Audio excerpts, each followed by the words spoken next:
Today, President Trump has officially threatened to take a military action against the nation of Nigeria if Nigeria is not going to crack down on the killing of the Christians. An urgent message from President Trump demanding Nigeria stop the brutal murders of thousands of Christians in the country or face possible action from the Pentagon. He posted in part, quote, "The USA will immediately stop all aid and assistance to Nigeria and may very well go into that now disgraced country guns a-blazing to completely wipe out the Islamic terrorists who are committing these horrible atrocities." Paul Adamu is a Nigerian Christian who was kidnapped by Boko Haram 2 years ago. He joins us now. It's so wonderful to have you on the show. Please tell us what happened to you. It was such a disheartening situation. 2 years ago, I was kidnapped by the dreaded Boko Haram along my way to the airport while I was traveling to Cameroon to meet some of my colleagues, and then I got kidnapped along the line, along the route. And you were held for how long? 12 days. Okay. And there are many people, especially young girls, who have been kidnapped by Boko Haram, put into forced marriages, forced conversions. They're still in captivity. The situation there is quite dire. You heard what President Trump has said. Here's what Nigeria's president has said in response. He said that the characterization of Nigeria as religiously intolerant does not reflect our national reality, nor does it take into consideration the consistent and sincere efforts of the government to safeguard freedom of religion and beliefs for all Nigerians. What's your message? What's it like to be a Christian in Nigeria? First, I want to thank and applaud the United States of American President Donald Trump for designating Nigeria as a CPC, because this is one of the things that we have always wanted. For the message of the Nigerian president, that I think at this point, I will say that there is a time when propaganda has no appeal, where propaganda has lost an appeal. And this is actually the time, because whatever is happening in Nigeria at this moment, I will say that Nigeria is the worst place to be as a Christian, like the worst place in the whole of the world to be as a Christian, because we wake up every day with news of killings. Every day with news of massacring of Christians. It's totally a genocide that is happening here in Nigeria. There is nothing anybody will tell me, because I have been in here for as long as I know. I've been in these places where these attacks have taken place. I've seen women who are crying for the loss of their husbands. I've seen children who are crying for the loss of their parents. I've seen parents who are crying for the loss of their children. I've been to churches that have been burnt down. These are not things that I've heard from the news or someone telling me. This is something that I witnessed somewhere. I've been myself. I've witnessed where terrorism is at the highest point, where people are killed and slaughtered like chickens every day. Paul, I don't have a lot of time left, but I just want to ask you one last question. How have you and other Christians kept the faith during this persecution? We are grateful for the organization I work with, Irish Global, who have taken it upon themselves to care for these persecuted Christians by providing relief materials, emergency kits, and then also providing them with discipleship, where they are being told that despite all that is happening to them, Christ still loves them. Paul Adamu, just so you know, the African church, the Nigerian church in particular, the Christians there have been an amazing example of faith through persecution and martyrdom. And we are praying for all of you very much. And we hope the president will do something that will make a difference for your religious freedom in your country. Thank you so much for joining us today. Appreciate it. God bless you. What do you understand about this issue? It simply means that America is very serious on defending the rights of the Christianity. Yes, we have heard of several cases of the Hezbollah attacking Christians in Nigeria, killing Christians being persecuted in one way or the other. And it seems this has now attracted the attention of President Trump. And the president feels like the government of Nigeria, the forces are not taking enough action. And so he's kind of pushing them to make more effort towards making sure that the killings of Christians in Nigeria gets to stop. And Trump called Nigeria a disgraced country. That was quite ridiculous, and want to take a military action, and that he said that it would be swift and severe. That means the president meant that if by any chance they are going to reach a point of taking a military action against Nigeria, then they are going to do it in a very swift way and severe, causing a very serious damage, but very fast. That is, I think, is what the president meant.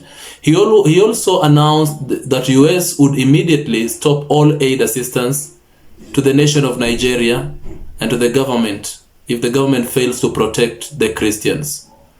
So I believe, President Trump is known to be a man who speaks, but at the end of the day, he takes actions towards his words. You remember when President Trump gave a warning to the nation of Iran, at long run, he ensured that he struck Iran.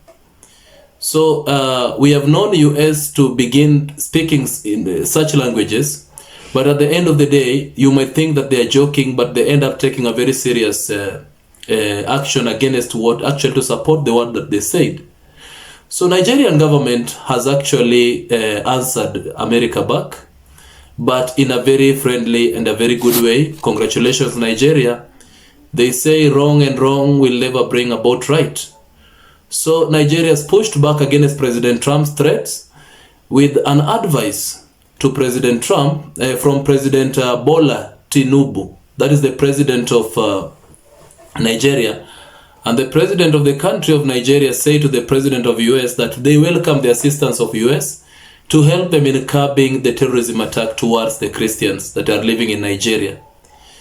So the response was kind of friendly, and also reminded the US to that by any chance, if they are going to approach Nigeria by actually escalating against the government, that would not be the right action. Nigeria is expecting to welcome Americans' hand in helping them by intelligence, supporting them militarily, and helping them to curb the Christianity, the terrorism attack towards the Christianity. And the president's office also said that it is worth noting that Trump's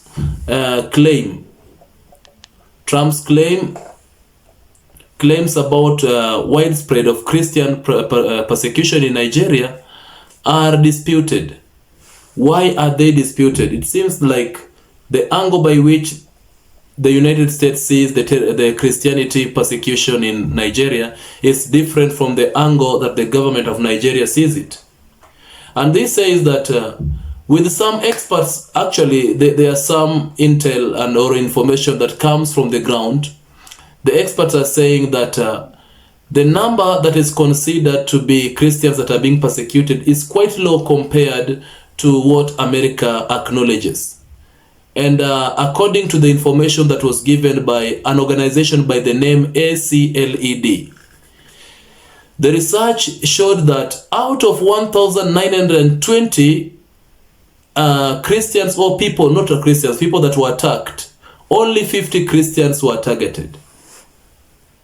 The rest were not targeted on the Christianity basis or on the religious basis. So this means Nigeria claims that the information that America is giving is quite false, but in a humble way, actually. And America is a big brother. And when the big brother is speaking, you get to know how you speak your words back. And so Nigeria is very careful on how everything is being handled. It is good, but I believe America has got the right information to reach a point of giving such warnings to the nation of Nigeria, the government of Nigeria. And also you get to understand that Trump says that he ordered Pentagon to prepare for potential attack towards Nigeria if action is not going to be taken. That is how America takes it. We know President Trump. He's a man who is soft-spoken. At times he speaks like he's not serious. But believe me, if you don't take Trump with seriousness, he's going to take an action. US President says that Nigeria has not done enough to stop the killings of Christians. I believe that US is among the nations around the world that have got a very high level of intelligence. And maybe for President just to come out and approach Nigeria head on, that simply means that there is something that the President has noted. I believe that our Christian brothers are not suffering down there in Nigeria. So Nigerian President Tinubu rejects claims of the religious intolerance.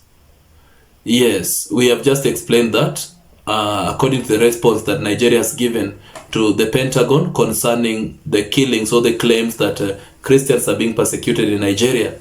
And then Nigeria vows to keep violent extremists fought or thwarted.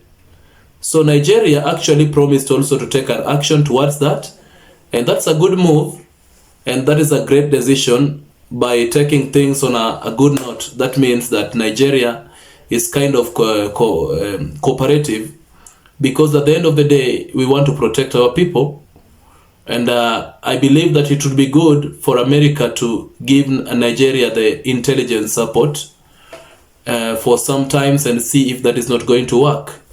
Then I believe the president spoke, meaning that he wants to support them intelligently, but he would want Nigeria to be very serious and take an action concerning the information that America is going to give them.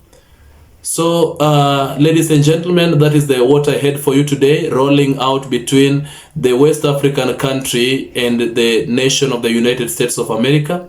I believe things are not going the south, and I believe things are going to be resolved very soon. Nigeria is going to remain to be a peaceful country, because sincerely speaking, we know that when America is involved, in most cases, the nation remains to be shapeless. Libya remained shapeless. Iraq remained to be shapeless. The other countries where America has been involved in the wars and everything, these nations have remained to be shapeless. And they might thwart one militia group only to realize that another one is building up. So thank you, ladies and gentlemen. Thank you for having your time. And please remember to share, like, and subscribe. And keep it here for the updates. God bless you. Have a good day.